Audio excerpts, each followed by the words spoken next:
and make evidence-based recommendations that inform planning for the transition. So there is actually an expectation, therefore, that universities, science councils, and many others, have a role to play in this just transition. So, are we ready? Oh, lovely, lovely. Okay. I thought actually I'll buy that. Okay, I'll wait. Now it seems actually we are back in business, colleagues, and welcome back again. We hope actually you enjoyed actually this break, but also I was quite actually encouraged by the networking that was already happening amongst those tables, because indeed actually as one of the speakers actually from the floor implored us about networks, but also the outcomes that are very vital to us. So this particular session, it really actually is a very important one, because it kickstarts now, our second actually presentations, and on innovative technologies and indigenous knowledge systems. Indigenous knowledge systems, IKS for short, in other actually jurisdictions it's called local knowledges.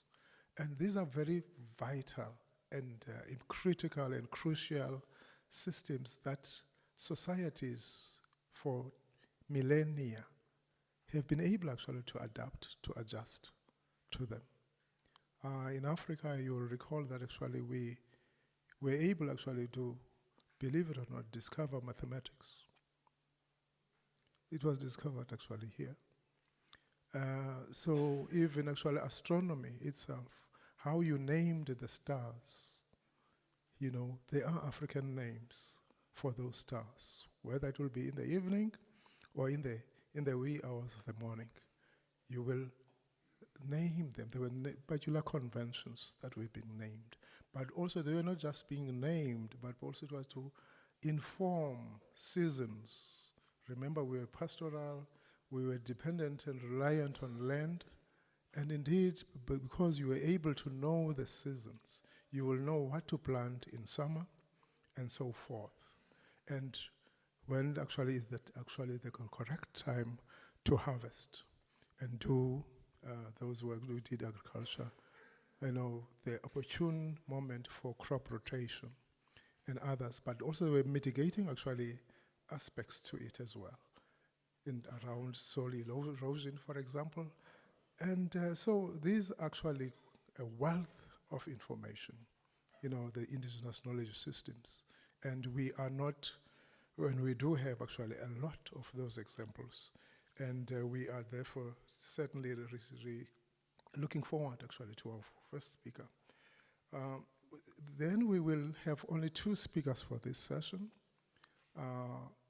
They will speak no more than 20 minutes each, and then we will allow actually for the remainder of the time for engagement from the floor by way of comments, by way of inputs, etc. So it gives me pleasure then to welcome our first speaker for this session, Ms. Makoma Lekalakala, who is also the PCC Commissioner as well as the Director for Earth Life Africa.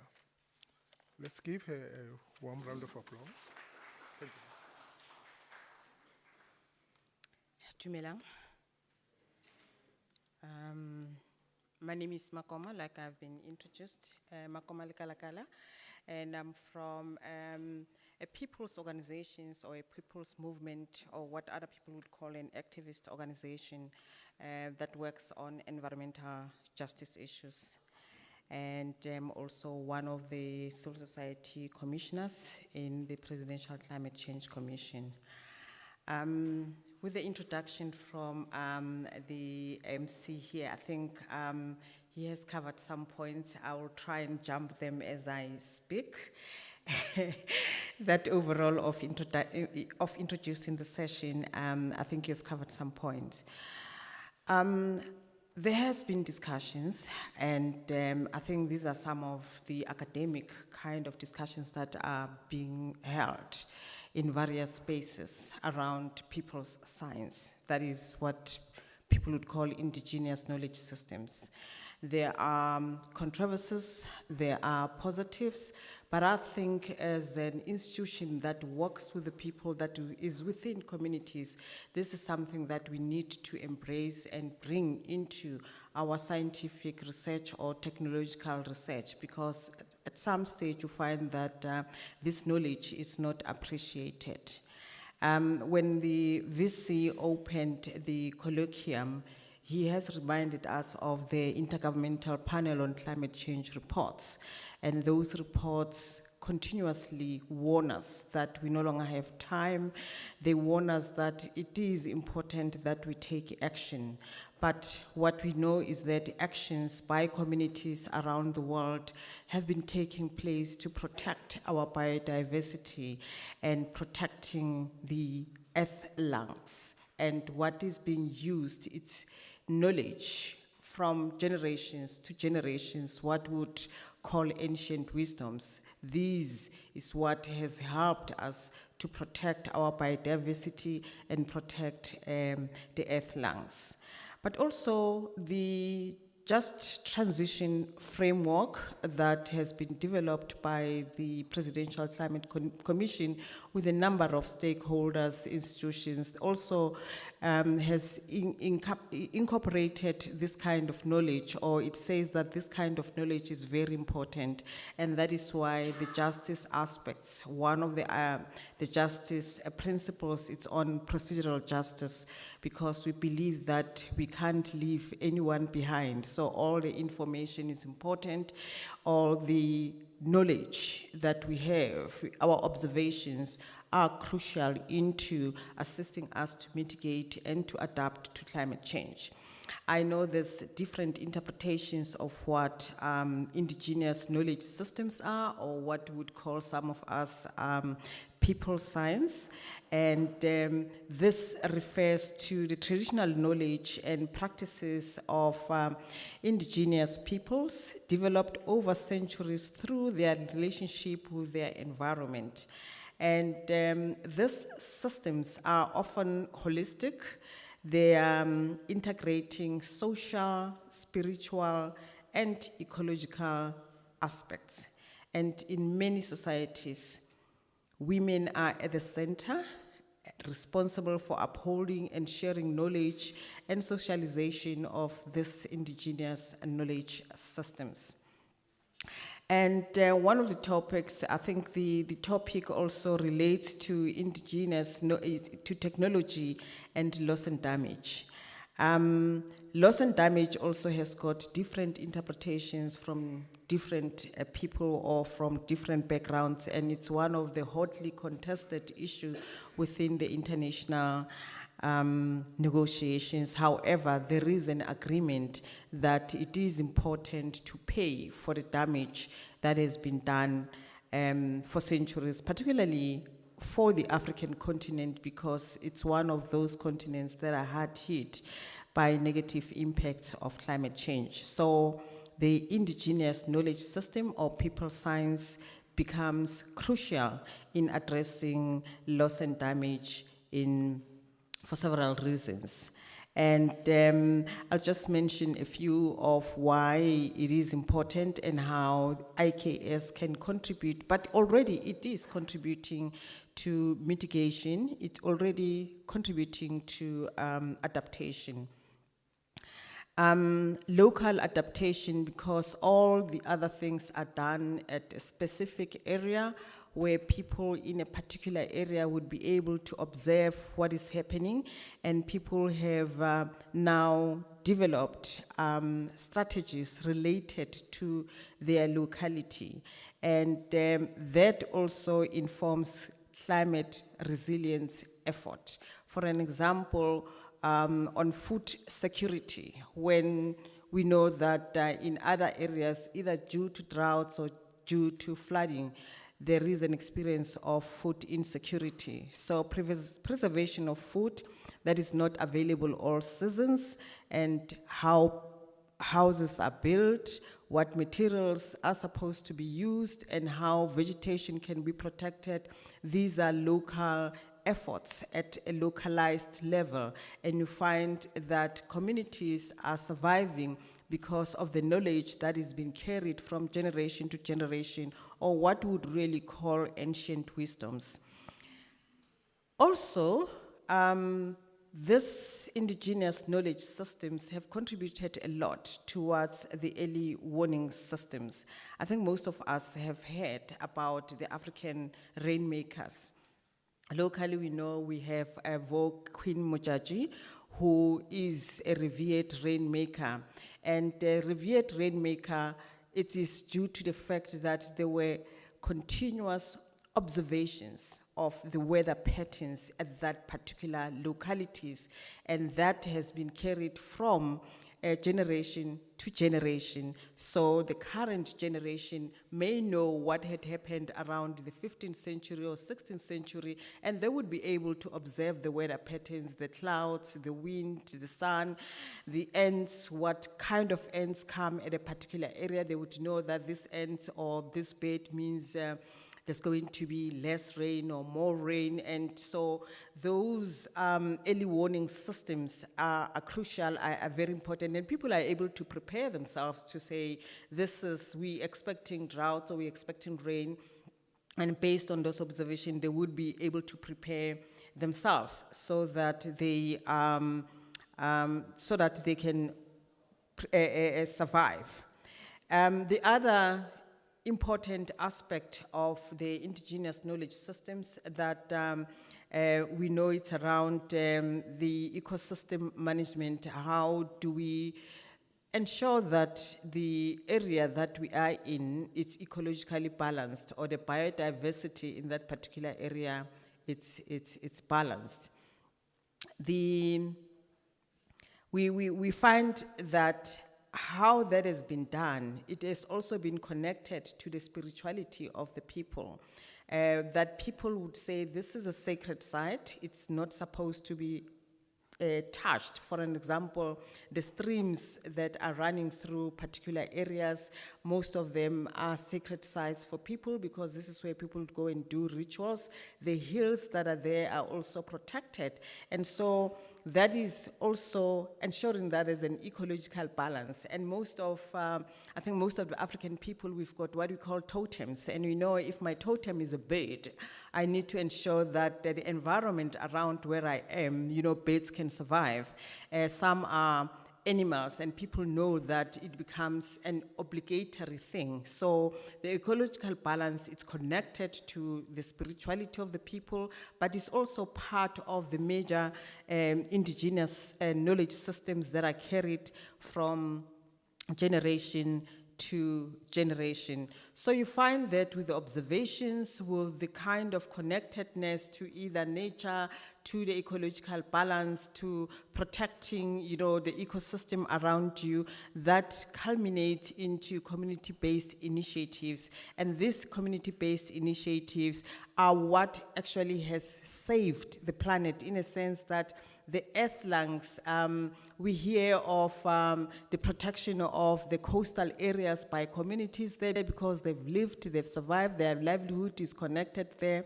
The protection of the forests that we have, the fauna and the flora in different parts of the country.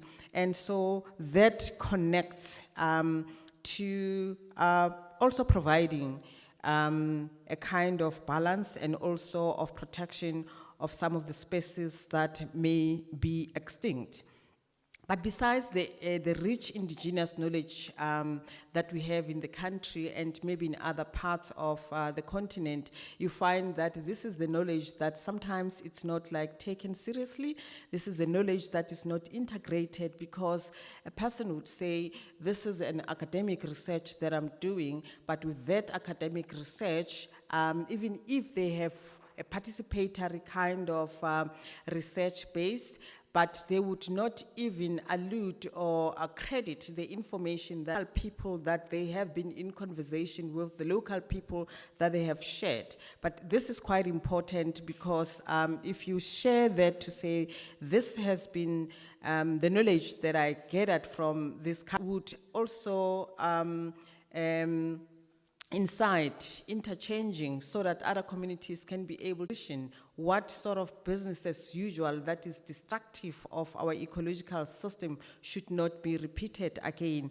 And the recognition of having the IKS as part of our transition, that would also be able to bring everyone on board, particularly the women and the elders that are sometimes overlooked. And these are the people that are at the center that maybe if things are not done well or they are not part of the conversation, they are not part of the discussions and shaping the transition, that they may be impacted negatively. When we talk about the gendered aspects of the IKS, we recognize that this is a system that would be able to bring everyone on board, in particular that in different communities, even if it's women in the lead, you still find other members or other community members being drawn in as part of the practices that are taking place. For an example, when it comes to energy, you find that when we talk about energy transition, in most cases we talk about the macro energy system of centralization of big coal-fired power stations, of big kind of energy projects that people are thinking of. This would bring sustainable energy, but at the bottom, the women who are the managers of energy, who know the externalized costs of coal-fired power stations, who know the externalized cost of having a nuclear power station, who know the externalized cost of what is being brought up to them of your green hydrogen. They know that these things, yes, they work, but they are not of the benefit of bringing a low-carbon economic development and also assisting in ensuring that the earth lungs are being protected. Women would think of the micro energy systems, the decentralized. They would think about how solar would be beneficial, and there's ancient wisdoms, there's knowledge from far that would that actually tell us how solar can be part, or solar can be the energy of the future. And we've seen that the world over, that solar or renewable energy is really plummeting because it's going up because of that it has been realized. And this has been realized because of ordinary people practices that solar is working and it is providing electricity. So the decentralization of energy, it becomes very important, and when the indigenous knowledge system is being used and compared to the technology that we have, you find that the technology that would be of choice, this is the technology that ordinary people are using in their own backgrounds, and this is working. The other thing comes to when the infrastructure built. In other villages, when people have gone, people would see that the houses are built at a particular, on particular areas. They would not build on a pass that is between two mountains, but the houses would be built either next to the mountain, but at a particular level. And that makes it important that in case there's floods, in case there's strong winds, the infrastructure is resilient. The infrastructure won't just fall off. And this is also what people have learned over the years. I like making this example that around 2000, there were floods in the area of Musina. And due to those floods, houses were immersed in water, and animals died in that particular area, and after some time it became kind of a mosquito-prone area also. But after the experience of the floods, what people had done, they have built their houses in such a way that in case there's floods, water would pass through under their houses, so their houses were elevated. And this is kind of indigenous knowledge systems. This is something that the people have observed and had said that for us to be able to survive in case these things happen, this is how we need to do. And that has saved them. They have survived, because even if it rains now, it no longer floods. The water just passes through the houses. But the knowledge, the wisdom they give, why they had built the houses, they are saying that they don't want to disturb crawling animals. They want crawling animals to have freedom in the area. But when you check against that, this is also meant to assist so that they don't find themselves immersed in floods again. I think what is important for now is that it is important that the indigenous knowledge systems are respected, and they're important also in addressing any future climate change-induced natural disasters, and people can learn from each other. And it's not only people in South Africa, it also can be in the region, people can learn from each other.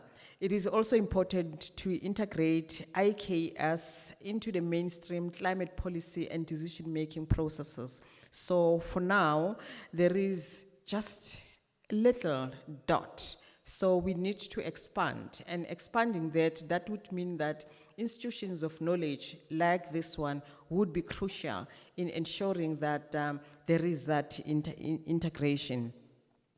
The other thing is, as I know most of you are researchers, but as you go out there with your research, with your outcomes, or with your observation, it would be important for you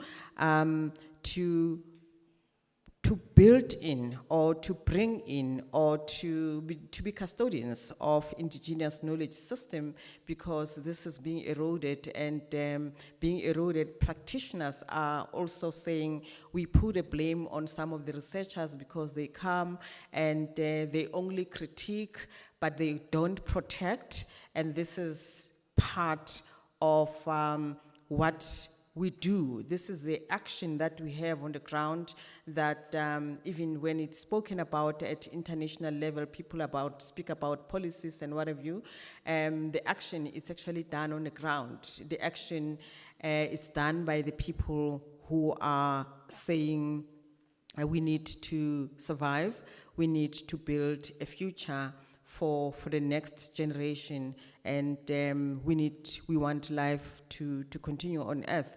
So at the center of the guidelines that we have on just transition, it's the women, it's the indigenous knowledge systems, it's the observations that are taking place that we need to learn from and integrate that into any future plans that we have, whether that can be policy, whether any action that we want to take to ensure that we still have a planet, because we don't have another planet B. Thank you.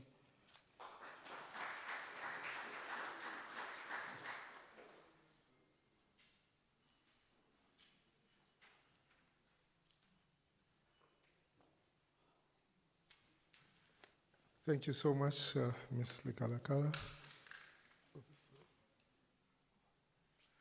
I think, again, listening to you, I couldn't help, when you mentioned issues of protection of coastal areas. One thing that's actually come to mind is the struggle in the rural areas of the Eastern Cape. There's an area called Kolobeni, where there was a mining actually that they wanted actually to come in. Government actually was, in a way, in favor of that. I think it was an Australian company. But the community themselves, because they are the custodians and they are protectors of that environment, were able to mount a huge resistance to that. When you talk also about fauna and flora, this country, actually Southern Africa, let me correct myself, Southern Africa is rich in fauna and flora like no other continent. You know, from Zimbabwe all the way to the Western Cape. You know, that's how actually this continent is rich.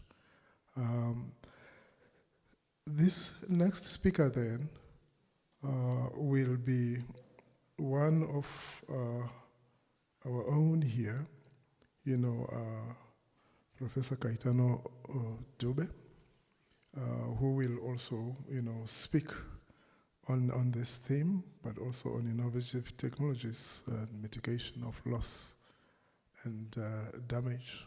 I tried to twist his arm earlier, you know, and he also tried to mount a resistance, you know. So,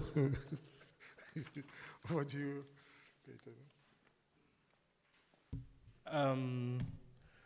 All protocol observed, and good morning.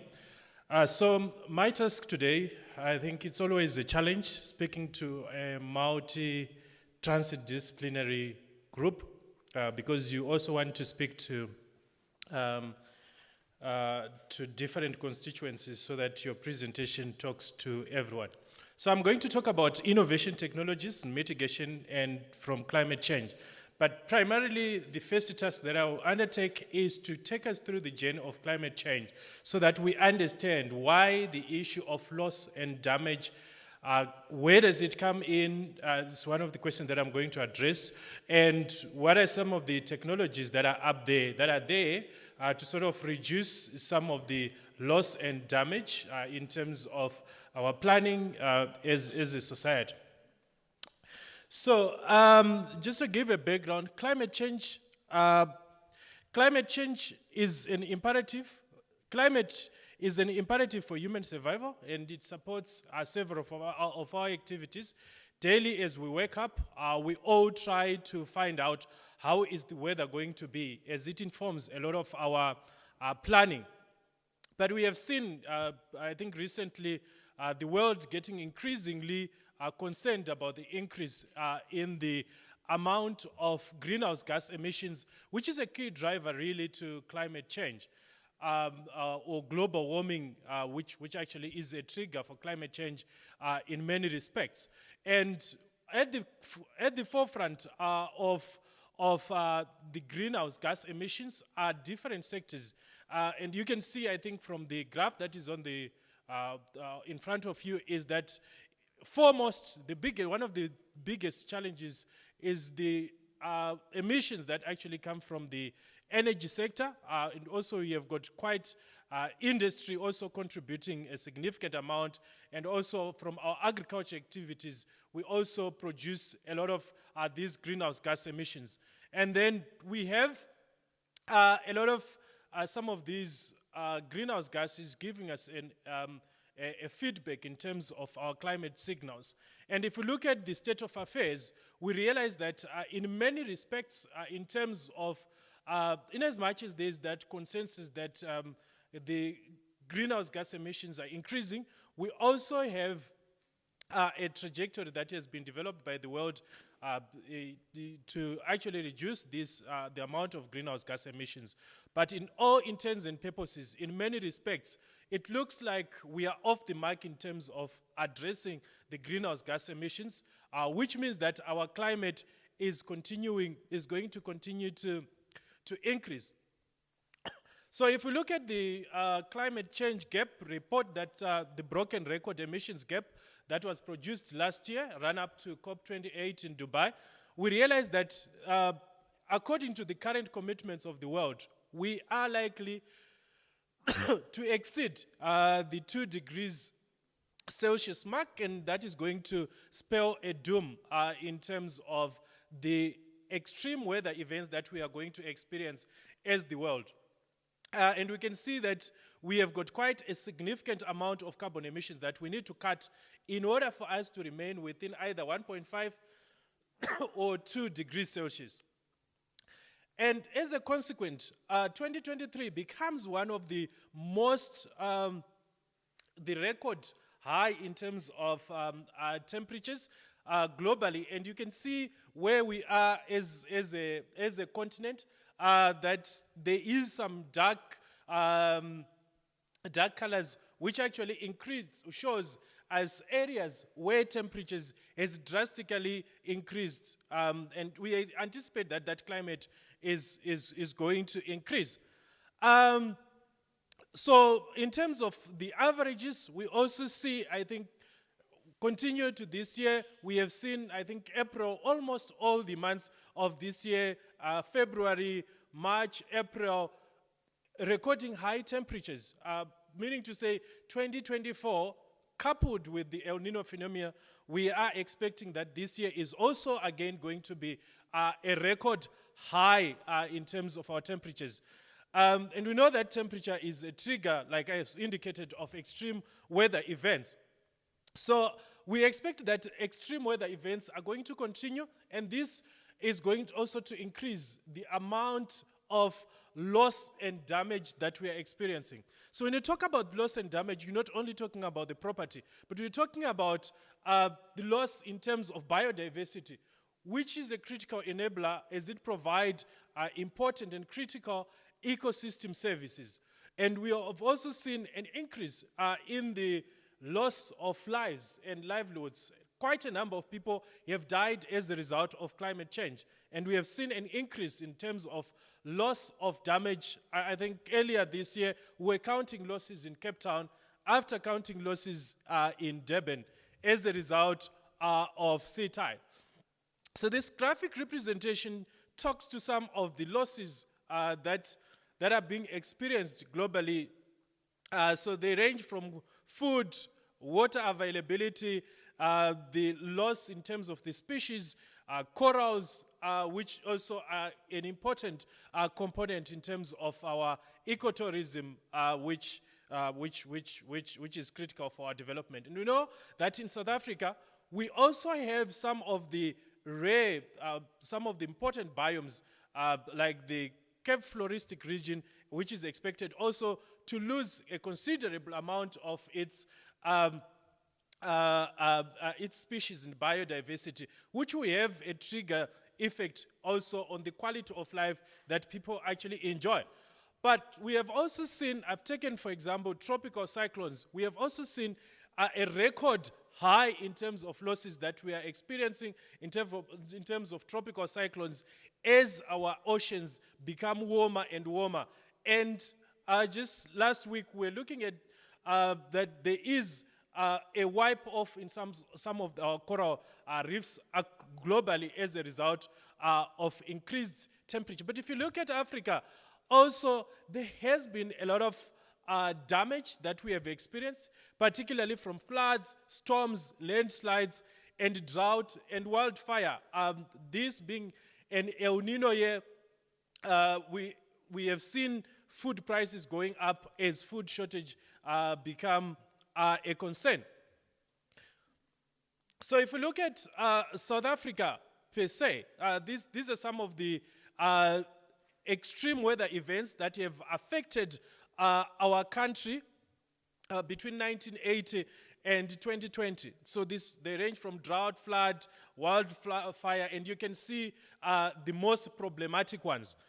But last year, we also have seen people actually dying as a result of heat waves. So these are some of the losses, and these are some of the damages that we actually are experiencing. We saw a devastating drought in Cape Town, which affected the entire tourism sector in the country. And so these are issues really of concern. But if we look at all the parameters, what are the most recurring events? We see floods coming to the fore. We see storms. We see wildfire and extreme temperature, which is actually on the increase. I just then looked at some of the floods, the comparison between Kenya and South Africa. What are some of the flood in terms of their impact on the economy, in actual cost, and losses that we experience in terms of our finances? And you can see that in terms of the losses, in as much as South Africa, I believe we have got quite a number of infrastructure, and also the number of urban areas, it have got lesser economic cost as compared to Kenya. If you look also at the amount of urban areas and how those are going to be impacted, you can see that given the technological advancement and also that South Africa has embraced, it somewhat has been able to withstand, or it is able to withstand some of the risk. I also took a dive and say, I want to look at, if you look at, for example, we are in VAL. What are some of the, in terms of flood, which are some of the flood risk areas? Looking at a 5-year interval, you can see that quite a considerable share of the areas they are going to be affected by the floods. And interestingly, you also see where the site of the Vaal River City under considerable danger, that is under the 5-year flood interval. This becomes even worse when you look at it at a 100-year interval. So in terms of our thinking, in terms of our engineering, are we doing some of the things that we are doing with climate change in mind? I also looked at 50 years, and almost gives you a similar picture. Then the question is, what, to an ordinary person, what is loss and damage? So loss and damage, this is the destruction of impacts of climate change that cannot or have not been avoided by what is known as mitigation or reducing greenhouse gas emissions, or adaptation and adjusting to or building resilience against current and future climate impacts. So in terms of the technology that we have to think about the future and how we can offset some of the costs. Loss and damage encompasses destruction caused by extreme weather events, and I think we have factored in some of that. But from a COP, Conference of Parties, which is a political and also where politics meets climate change experts, we have seen I think the issue of loss and damage coming to the fore in 2007, and this debate is actually been growing its significance, and particularly we see this issue becoming quite critical in COP27 in Egypt and also in Dubai, where some financial commitments or some structured mechanisms were put in place to actually address and also embrace the discussions that started with the Warsaw International Mechanism for loss and damage associated with climate change and its impact. So there's, I think, a few slides there where what are some of the issues that needs to be addressed. We need to ensure that there is enhanced action and support, including finance, technology, and capacity building to address loss and damage associated with adverse impacts of climate change, to enable countries to undertake actions in pursuant to Article 3, Chapter 18, Paragraph 6, and then you can go and look at some of those issues. There I took a journey through COP28, loss and damage. What are some of the achievements? Where are we in terms of the global debate? I think one of the issues, I think the commissioner was indicating that this is a contentious issue, because with the talk of loss and damage comes the talk of the responsibility, particularly by the developed country, to do justice by the developing countries by footing some of the expenses that comes in with the loss and damage of climate change. And there has been resistance in addressing this. So what is the role of technology in loss and damage? Technology plays a central role in climate change as in terms of one, just energy transitions. We've got a basket of technologies that are called green technologies that are aimed at addressing some of the challenges that we are facing, particularly with carbon emissions. But we also have technology for climate change adaptation, and also technology for resilience building, technology for climate change prediction, and early warning system, which is imperative. As universities of technology, one of the issues and spaces that we need to embrace is to embrace the adoption of technologies for early warning, as we advance in terms of early warning systems, it can assist us in reducing some of the costs that we have experienced. And the role of artificial intelligence or AI and machine learning becomes critical in enhancing our understanding of climate change and its movement. A combination of the above can assist in reducing the cost and damage caused by climate change. Early warning technologies, we have got satellite imaging, Internet of Things, AI, machine learning. These are able to predict some of the disasters, climate disasters, before they actually affect us.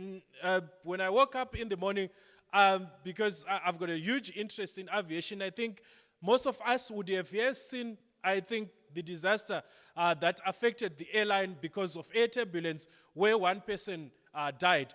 But we have advanced in terms of actually the technology that is able to actually detect some of these things. And in South Africa, that image that you're seeing there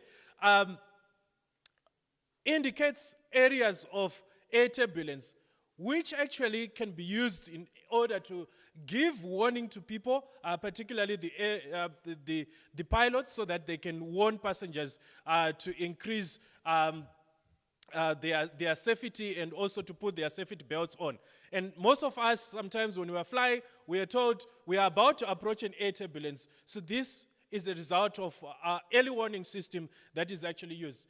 But we have also seen, in terms of loss and damage, the impact of tropical cyclones, particularly, and we're saying in my Geograph 101, I was told that tropical cyclones do not occur near the equator.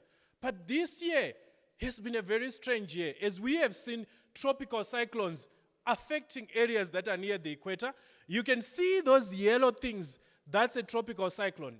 And we are able to monitor some of these tropical cyclones in real time and actually be able to give people warnings before these tropical cyclones, okay, which can actually assist in terms of evacuation.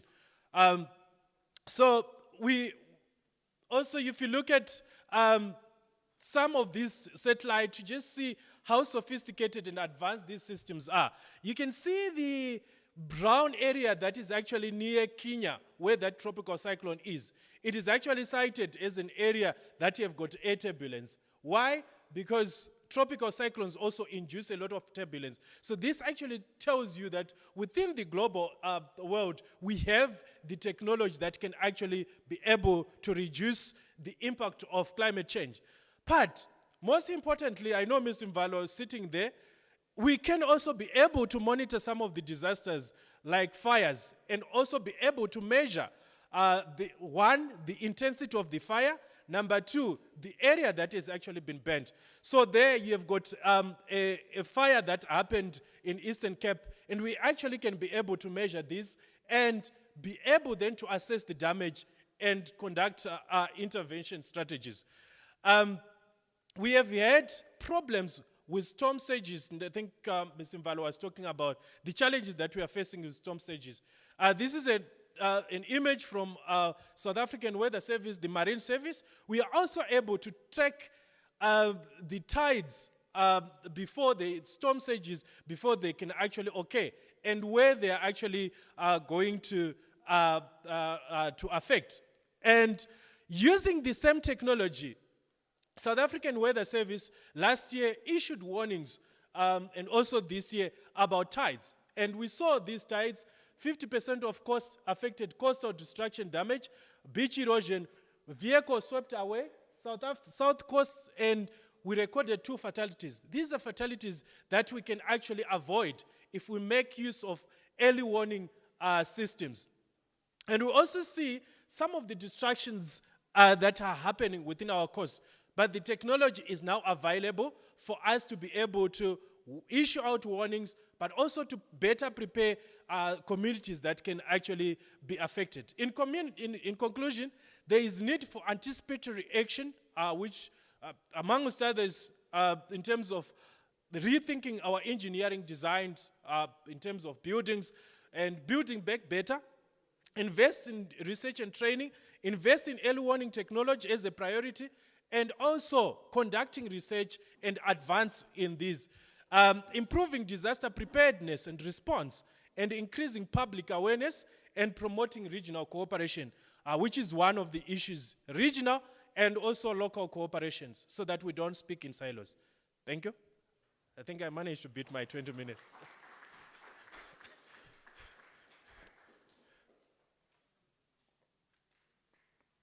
Thank you so much, Caetano Dube. For those colleagues who don't know, he is actually a tourism geographer. So when you do...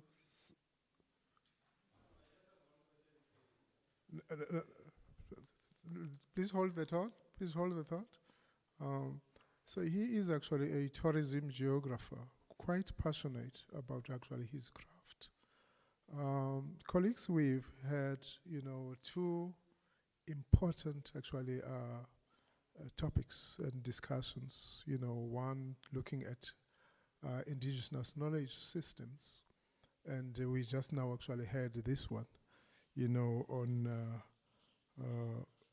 the geographical aspects towards climate change, if I can shorten it. I couldn't help as well, when you take us through that journey, but also to hit home, what will happen, what is happening around where we find ourselves in the Vaal area. So these actually are the realities now. I started in the morning by referring to an existential crisis that humanity faces and the environment. And I also actually indicated that actually we are at the center of that. But also even when it comes to the solutions, we dare not actually shirk our responsibilities. So now we will then actually have an opportunity, to really actually engage with these two particular actually discussions, actually presentations. And there was already actually a burning hand from the Labour front. Is it on the left-hand side? Yeah, so I'm sure, so there is a hand there. Then there's a hand here. We will take at least 5 hands this round. Then if you'll note, we've noted the third hand. Just note your questions so long.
Professor Duve, we talk about the just transition.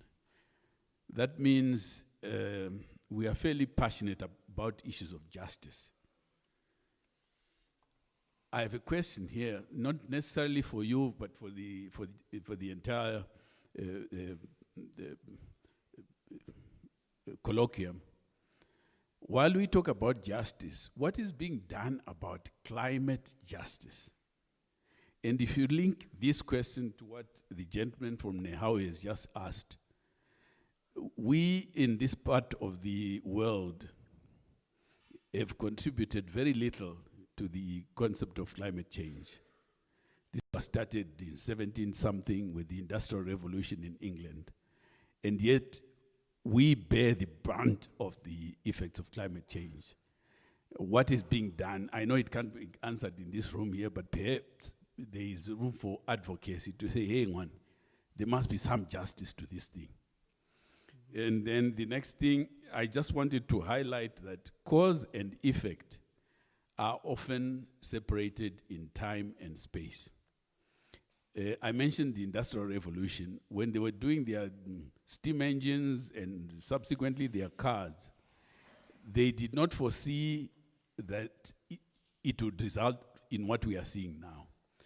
So even as we design strategies for the just transition, I want to urge that we are aware that some of the actions we take today will only have effects maybe in 50 years down the line.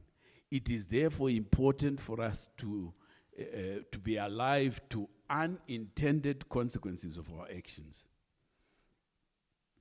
And the last one is partly to answer the question that was asked about from the gentleman from Nehawa, I forget his name though. Unfortunately, we are all interconnected. We like it or we don't, we are all interconnected. We are all part of a mega system. And in terms of systems thinking, what happens to one part of a system, unfortunately, affects the other parts and the system itself. So while we may be far off from China or the US, where most of these dangerous gases are emitted, unfortunately, because we are part of a system, we are affected. Hence the call for climate justice. Thank you. Thank you so much, Ndadis Banda. Yes. Thank you so much, Chair. My name is Lonabo Ngotwana, and I'm with the Faculty of Applied and Computer Sciences FX at the VUT. Mine is to acknowledge the presentations of the two speakers, starting with that of Ms. Likalakala. Ma'am, I appreciate you bringing the indigenous knowledge into the whole formula of dealing with climate change. Why am I appreciating this? Is because most of the African technology ends up being undocumented. As a result, unrecognized. Its role ends up not being recognized. An example is, so many products and technologies have been developed coming from that exact knowledge, but then there's no reference to exactly where it came from. So I really appreciate that on a formal level, you are advocating for bringing of this recognition and this technology into the whole composition of the solution. And also, I think another layer to that is the linking of the scientific aspect. In fact, maybe that could be one of the causes why it goes undocumented, because one would say it's unproven. As academics, we've got this tendency. I remember somewhere it was also frustrating the farmers that Scientists won't believe anything unless it is in a peer-reviewed article. So even though it's there, it's existed, it's been practiced, but if it's not in a peer-reviewed article, then it goes unrecognized. We can just learn from it and then do some science and publish it without recognizing it. So I really appreciate it. And I think linking that knowledge now with the science and bringing the scientific know-how into that knowledge, I think will play a very crucial role.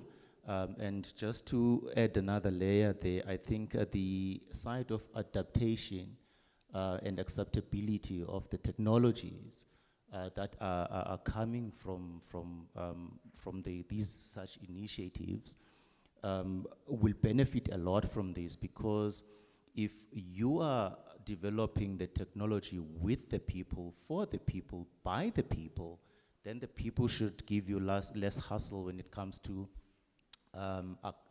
accepting it and adapting to it, because their views and opinions are already incorporated in the invention and the innovation. Thank you for that, Ms. Likalakala. And then to Prof. Dube.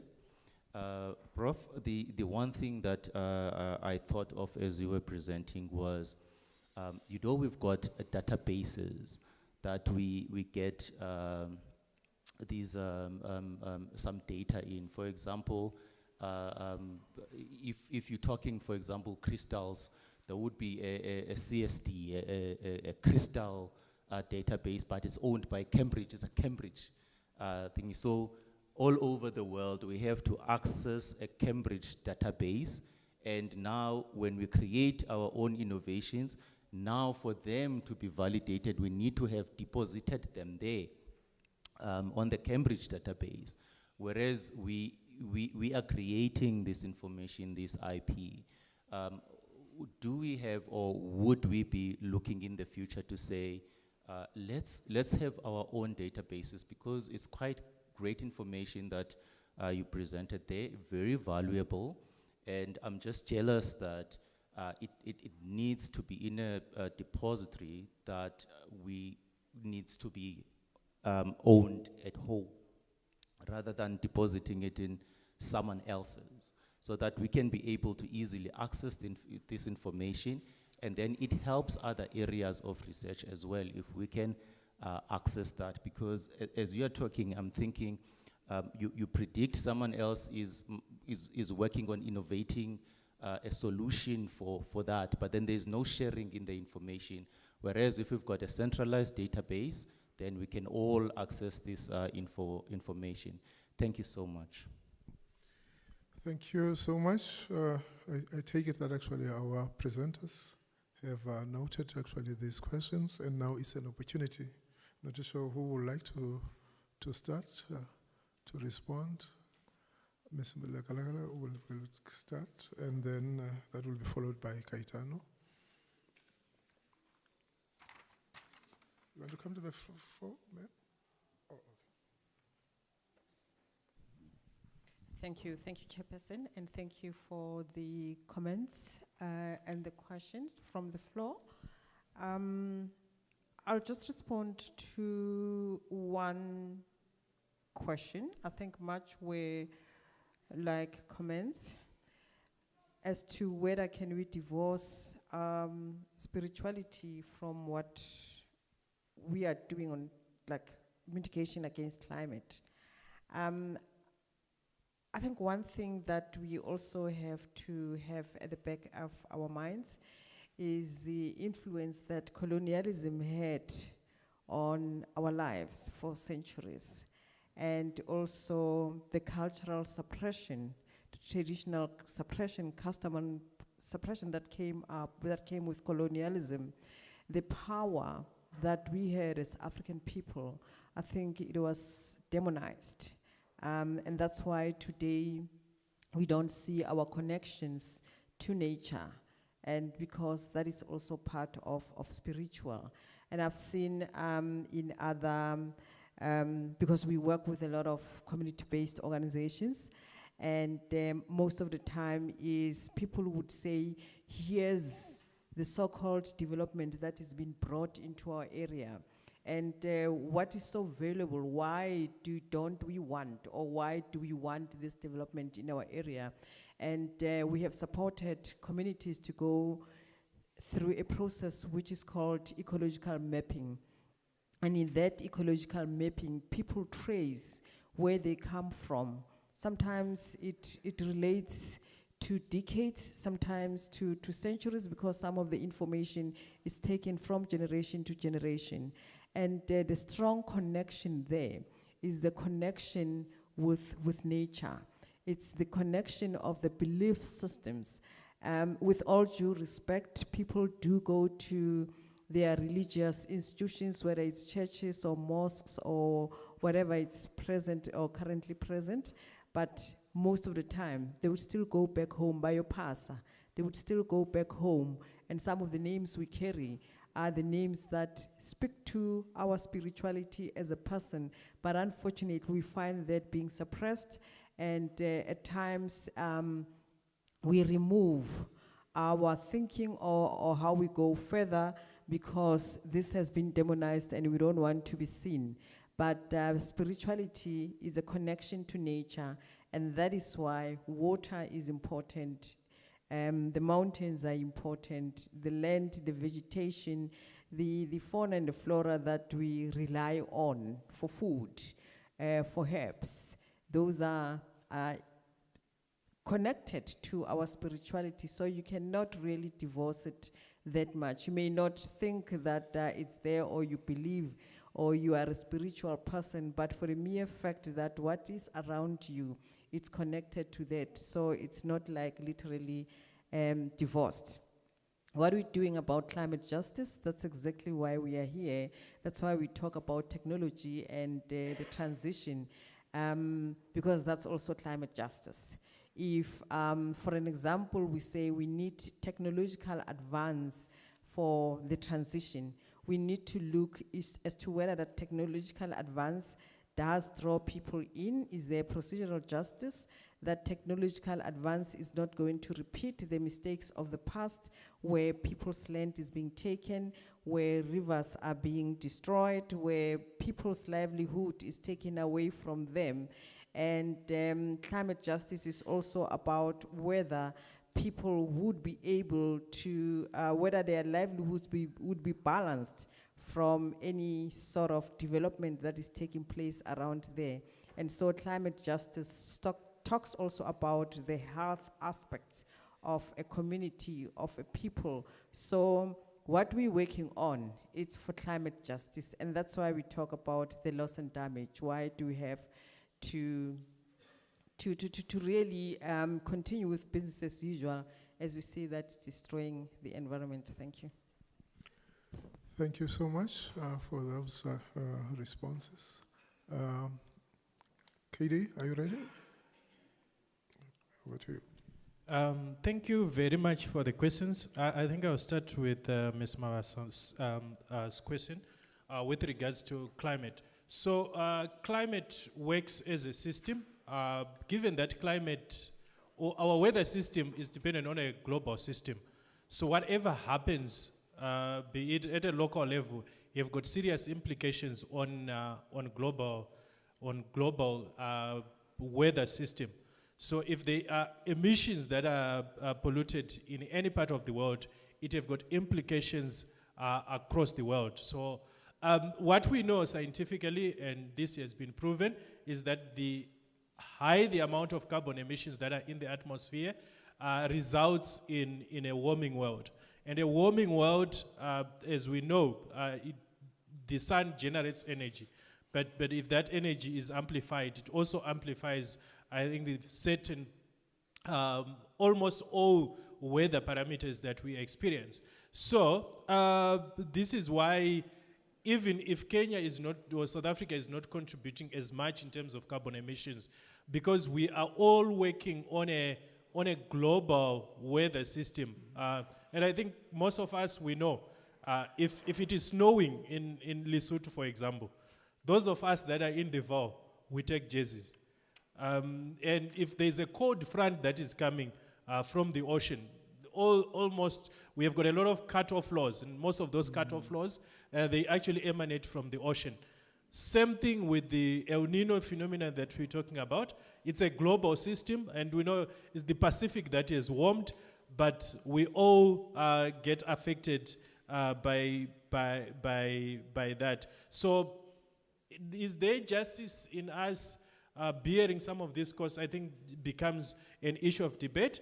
But UNFCCC, which is a United Nations board, recognizes, I think, that injustice in terms of addressing climate change.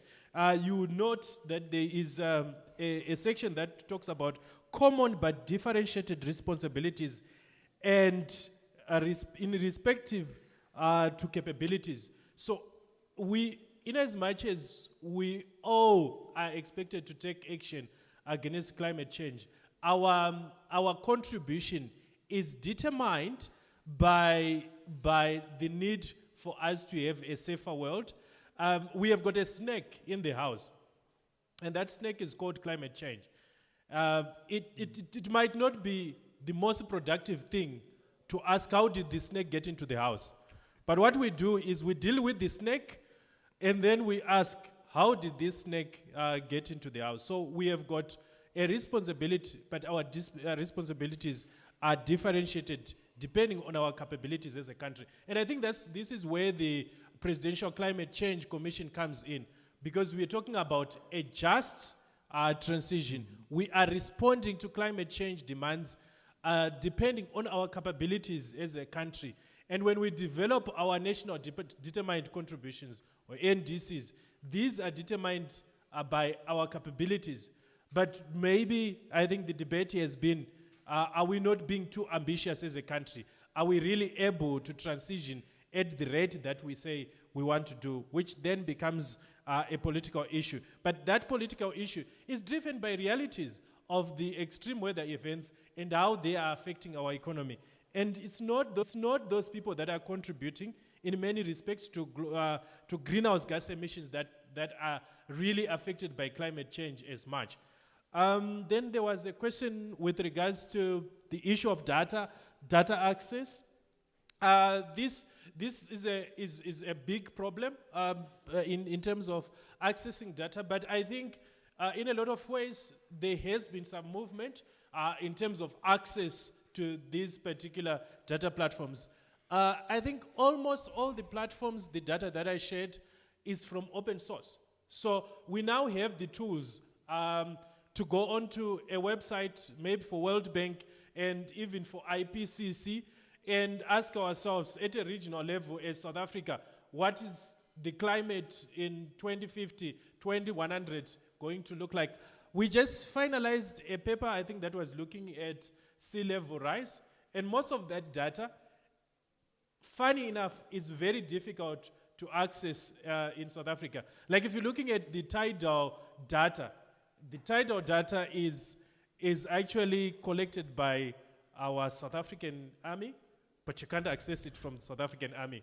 You actually access it from a global platform. So in as much as there are challenges with regards to accessing, maybe sometimes in terms of resolution, the type of resolution that we might need might not be relevant. I just showed you the tropical cyclone that is coming actually from an open source. CSIR, I think they've done quite a considerable work. I think they've got an atlas for almost every part of the country where you can actually go and look at your municipality. How is climate change going to affect certain weather parameters? But it's incumbent upon us, I think through our climate change education, maybe to conscientize each other on where can you access which type of data. IPCC, World Bank, Copernicus, which is a European mission, which actually provides real data that we are able even to see. What was the, when we did part of, especially the satellite imagery, we used a lot of data, not from SANSA. We have got SANSA, by the way, South Africa, SANSA, which actually collects a lot of data. So a lot of the satellites that passes through South Africa, their data is actually captured not very far from here, and collected. But we need then to have those collaborations so that we access some of these high resolution data in order to apply in terms of our decision making. Thank you.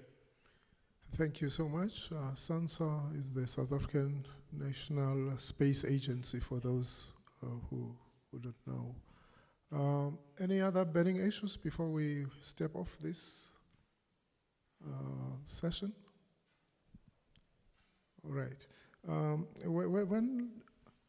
As the speakers actually are preparing themselves, when Lonwaba was raising, the issues of the depository, the databases and access to it, one could also relate, the whole notion around the rankings that many of our institutions are fascinated with. That actually some of these information universities which are publicly funded, there's this dichotomy where you are publicly funded. You use the information at your disposal and give it to these databases, whether it's Clarivate, etc. And then when you get it back, remember, you have to pay for it. But you have freely shared the information. But because now they take it and say, well, by the way, this is how you look as VUT. However, here's the invoice after that. Yeah, but that's a discussion for another time. But it speaks actually to these issues, the importance, I think, what Prof. Dube was raising around open source, how we leverage those platforms. Colleagues, then, allow me then that we go to the next session. We've got 3 speakers. Here we'll start on financing for technologies and infrastructure for adaptation and mitigation. We remember that we were just discussing now the technologies and IKS in mitigating loss and damage. Now we are shifting gear slightly on how do we resource, these technologies and also the infrastructure for adaptation and mitigation. Our first speaker here will be Mandy Chaikodi, who is from the PCC Secretariat, but also as a manager for Just Urban Transition. And she will be followed, I think, by Muhau Piri and Sisamkele Mdoda. I hope everybody is still accounted for. Nobody has.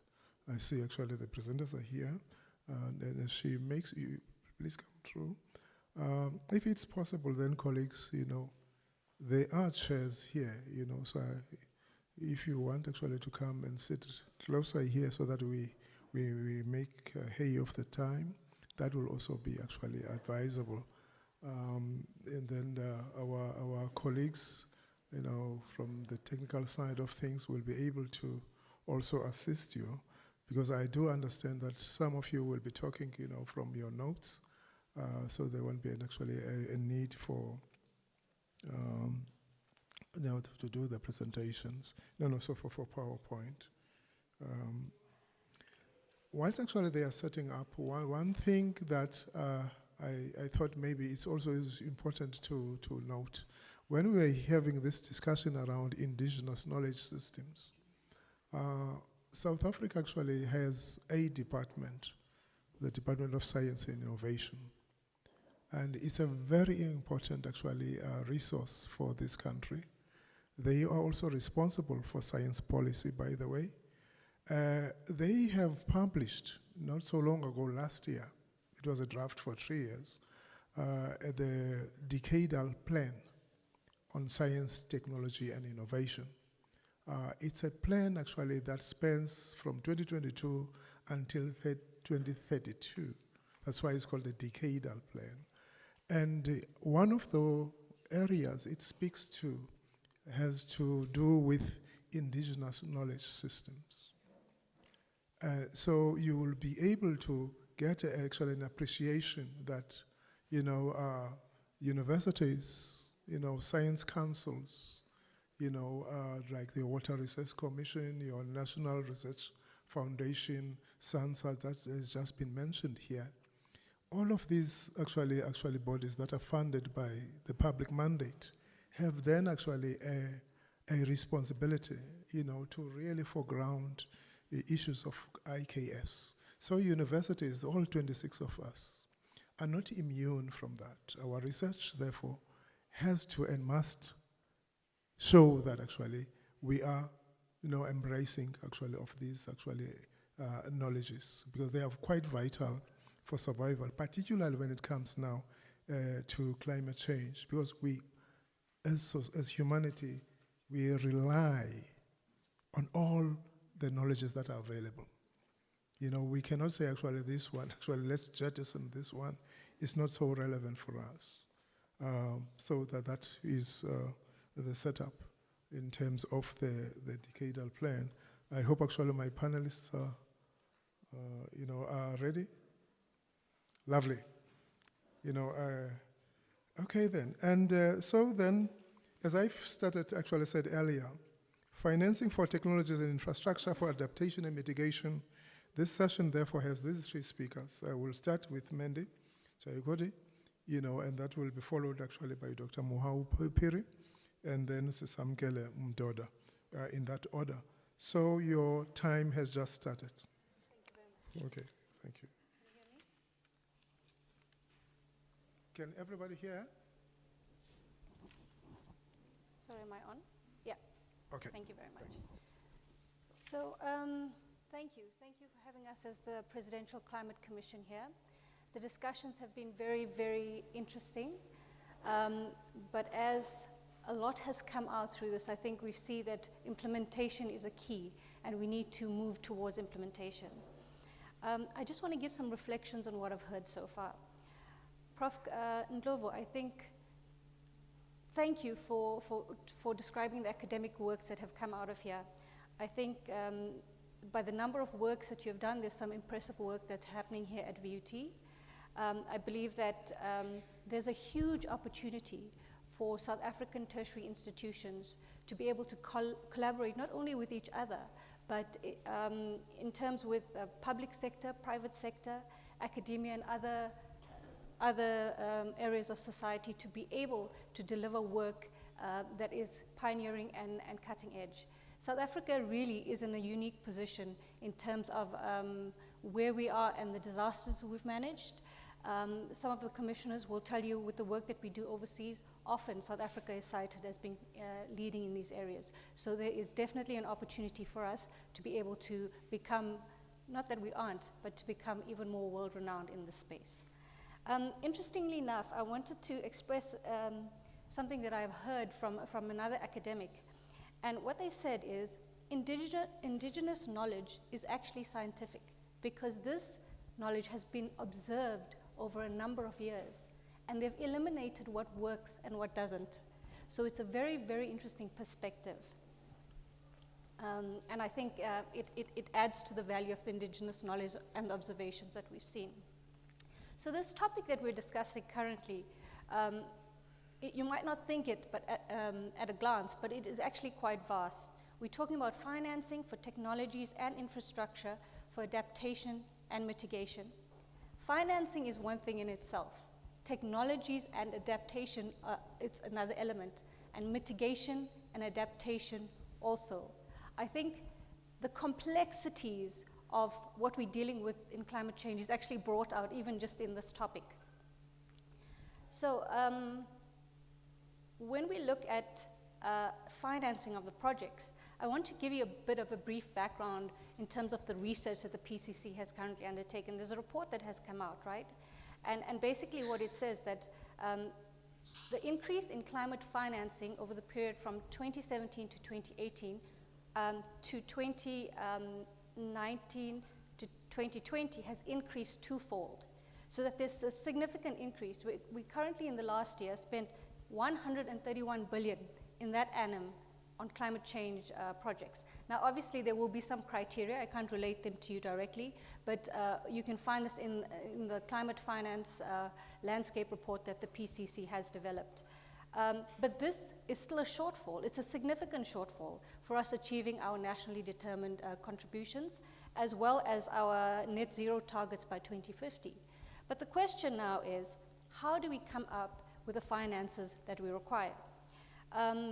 You will also notice that if you look at some of the reports, a lot of the mitigation is getting more financing, but adaptation seems to fall short.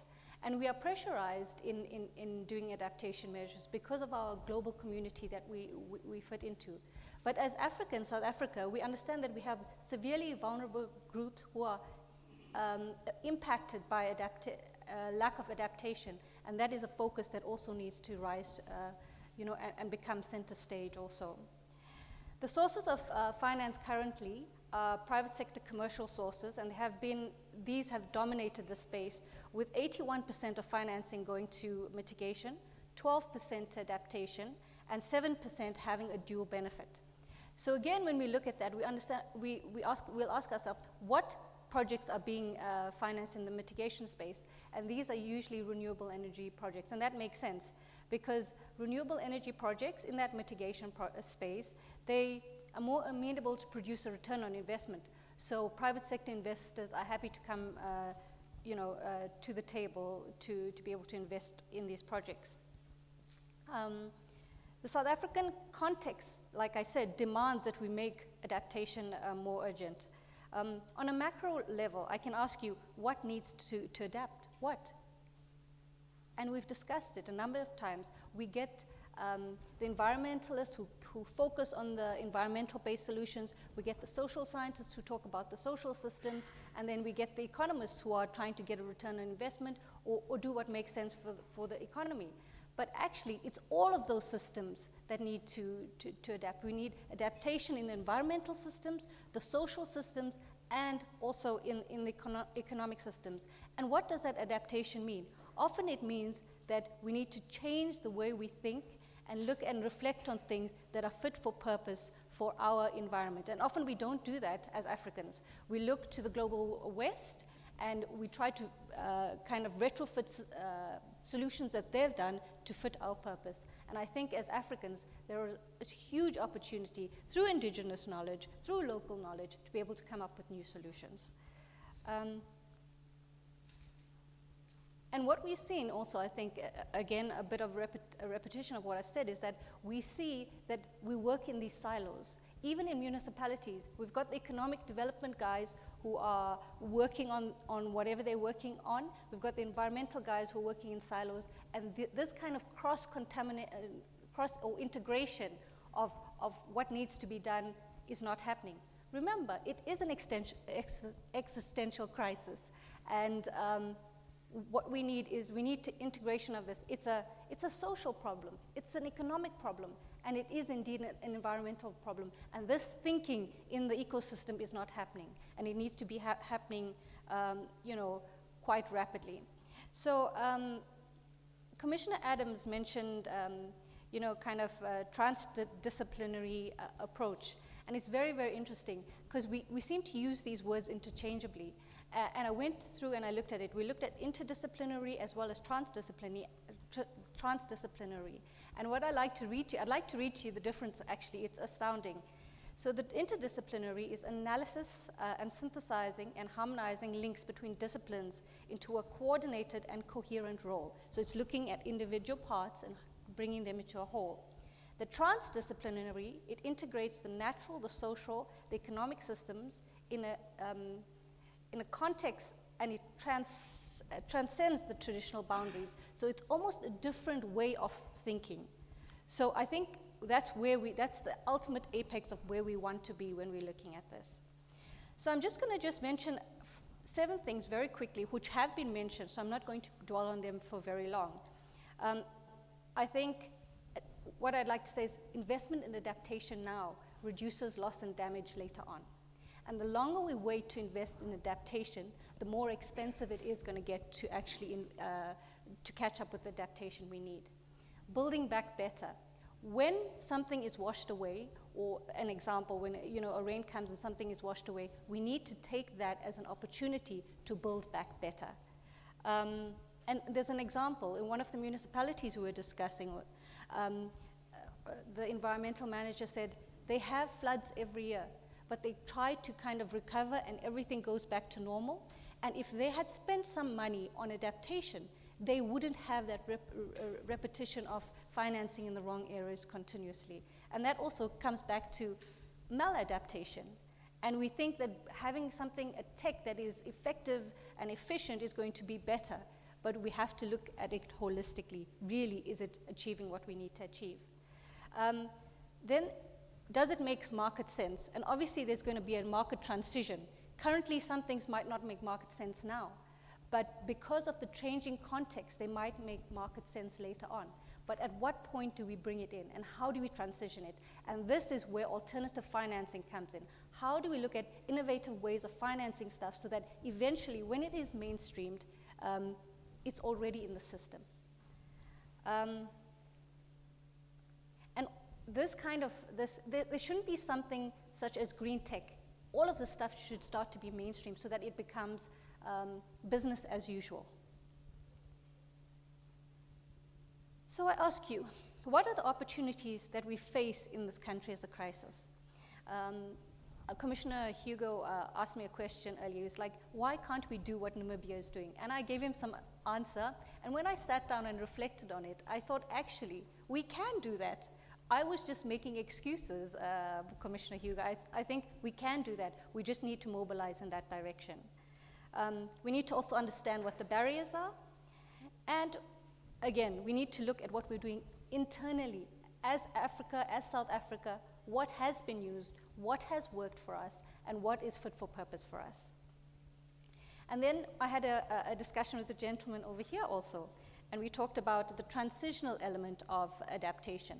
Now, when we look at adaptation, it's far more complex because it has almost a value chain, right? You've got an event, you've got adaptation where you can adapt before the event, and then you've got a risk response, and then you've got loss and damage. So it needs to be looked at a holistic.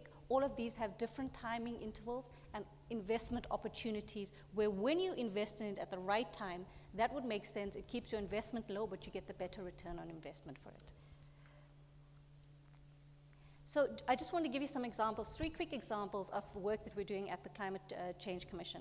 So the first one you would have heard in the President's SONA address earlier this year. He talked about a climate change response fund. So what we're doing is we're trying to understand what the best modalities for developing this fund are. What makes sense for adaptation? Where does it sit? Who funds it? Where does the money come from? And how does it best fit what we need in South Africa to deal with these events? The other type of work we're doing is developing low carbon growth pathways. We know that this is actually at a strategic level, but adaptation also is a little bit more complex because what it does is that it's not only regionally specific, it's also sector specific. So that brings in additional complexities. The other thing, another project is adaptation investment plan. So trying to identify what are the priorities, not only nationally, but regionally, where we can actually focus funding that gives us the most adaptation response and develops better resilience in the system. So I'd like to end by saying we are currently all working on little pieces of puzzles which must come together. If these pieces of the puzzle don't come together, we are not going to see the picture that we want to see. Thank you very much.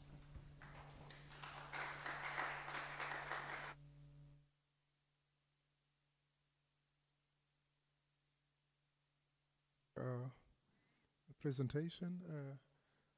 We will now actually go to our next speaker, Dr. Mohau Phiri from VUT.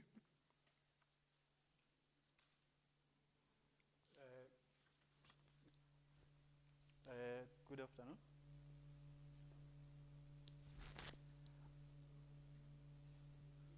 You can hear me? Okay. Good afternoon, everyone. My name is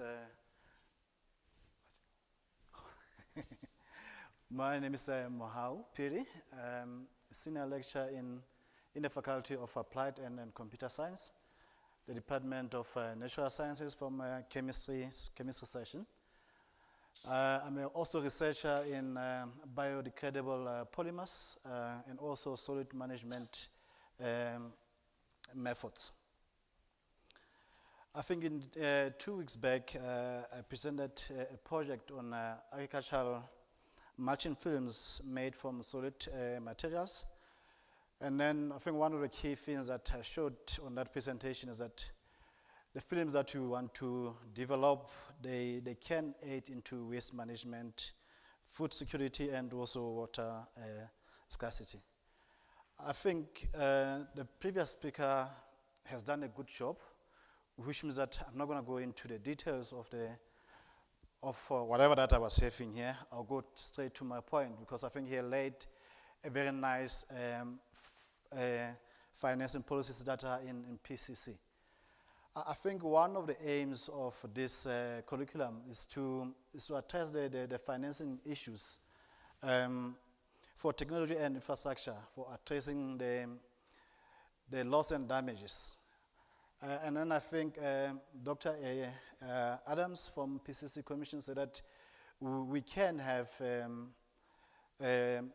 repair measures, and also we can have preventative measures in order to do that, which means that we can deal, from the preventative that we can deal with these issues before we can have a loss and damage. So which means that what we also want to establish from this curriculum is to establish the policy recommendation that can be included in COP29, which is going to happen later this year. Why do we have to include this? From COP29, there are 2 major challenges that the COP is facing. The first one is ensuring the adequate climate change finances between your developing and underdeveloped countries. And then the second one is to enhance the global resilience for the climate impact, so that we can keep the temperature rise to the minimum of 2 degrees Celsius. And then the point is like, how do we finance these preventative measures or these repair measures? Which means that we need finance models.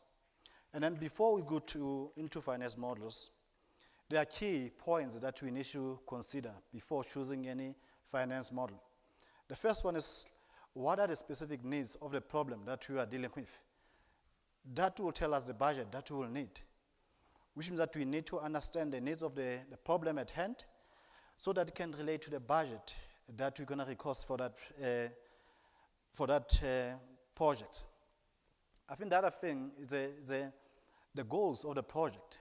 Are they long-term or short-term? That also need to be established. Are we solving something which is temporary for now, which is like, for instance, maybe we want to solve the issue of Vaal River. You know that once we solve the issue of Vaal River, that issue is done. So we can say that will be our short-term problem, but we also need the long-term, which is the effect of a global change that is also happening. I think Professor Dube talked about innovative technologies. What type of technology do we need? Because the type of technology will determine the budget. If we want to say that we want to monitor the air pollution, we want to know what technology do we need in terms of the accuracy and the precision. And then that's also going to go back into the budget. And lastly, we're going to look at the advantages and the risk of each finance model. What are the advantages, and then what are the disadvantages? And then based on my experiment of some of the finance model that I've been involved with, the first one is a public-private partnership. I think is a manager for community engagement. He talked about miscarriage in Vaal, and then relating that to air pollution. And then the question is that, where does the contaminants or air pollution coming from? Is it from Sasol? Is it from the other company? Or is it from the waste that we have in the street? And then we can't pinpoint, if we can't pinpoint that, which means that we don't have a basis that we can relate miscarriage to air pollution, which means that we need to have a means to do that. And then what we can do, we can use social investment. For most companies, they have that, which they can provide, so that we can do that research, so that we can analyze the problems that we have. The second finance model, it was from the government. I think the previous speaker talked about the climate change response fund, which will be available in future for doing that. And then also there is some calls from NRF, which can be also used for as a government funding. I'll say that the advantage of NRF funding is that they are individualized, which means that you can apply to them, but the disadvantage is that the amount of money that you get there is what is limited, which means that you can do so much. Therefore, if you want to go for a bigger one, you can go for funds like European Union funds, where we can say that now we need a project that can be funded for 5 million. But the issue there, if you're going for those high amount of funds, is that you need a team for that. Because I think there's no one will give you, like if I say that I need 5 million from someone alone, they say that, no, you are crazy. We need to have a team. But the issue with the team is that if one of the team members is not participating in that funding model can collapse, which means that there we need a teamwork showing that we will work together to get this funding model. The other one is about a project-based funding. I think one of the earlier question was like, what is happening with our waste management? We can recycle the waste that we have, but one of the biggest issues with the recycling of waste is sorting. Because like in my place, let's say we want to recycle plastics. In my house, I have one black plastic. I pour food, plastic, bottles, anything from the house. Therefore, it means that if I take that to municipality, the sorting becomes a problem. One of the suggestions is to sort at the beginning, which means that if you sort at the beginning, municipality should meet different plastic, maybe a black one, a purple one. I know, okay, this plastic is for plastic, and then this is for paper, which has been modeled, that has been working in UK. We can adapt to such. And lastly, on a finance model, we can talk about financing or sharing equipment. Let's say that we have a VUT, we are concerned about the air pollution, but we see that we don't have a capacity of doing that. We can source out the instrument that we can use so that we carry out our project. In conclusion, we need a localized technology and innovation funding models that address the issue of South Africa, or VAL itself. And then also we need different stakeholders for financing mechanism to address the impacts of climate change. And one of the things that the financing model that we'll choose and also the project management are the key so that we can be successful in implementing all of this. In overall, we need to develop a sustainable finance model for our future generation to mitigate the impacts of climate change. Thank you, ladies and gentlemen.